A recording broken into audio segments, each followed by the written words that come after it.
Tribunal sampah sekota Bula, Kabupaten Seram bagian timur di tempat pembuangan akhir tak pernah didaur ulang.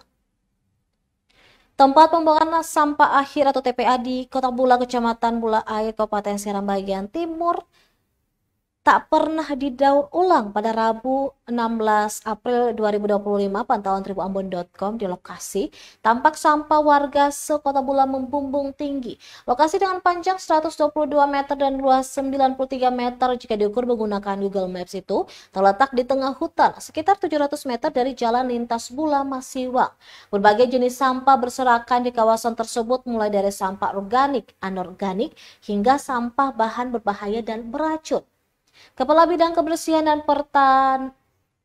dan Pertamanan Dinas Lingkungan Hidup Kabupaten Seram bagian Timur, Basri Wokanupur, mengaku masalah tersebut belum jadi perhatian. Basri menyebut sejumlah bantuan dari kementerian telah disalurkan untuk proses pengolahan sampah, namun hingga kini belum dijalankan. Dirinya memastikan pada kepemimpinan saat ini pihaknya bakal berupaya semaksimal mungkin untuk mengatasi kondisi tersebut. Ia berharap masalah sampah juga menjadi perhatian serius dari semua pihak, sebab jika dibiarkan berlarut-larut, hal itu dapat mengancam lingkungan sekitar.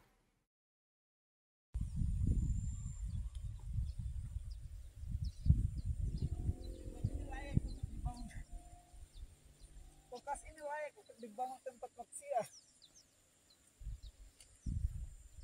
Untuk masyarakat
Download Tribun X sekarang, menghadirkan lokal menjadi Indonesia.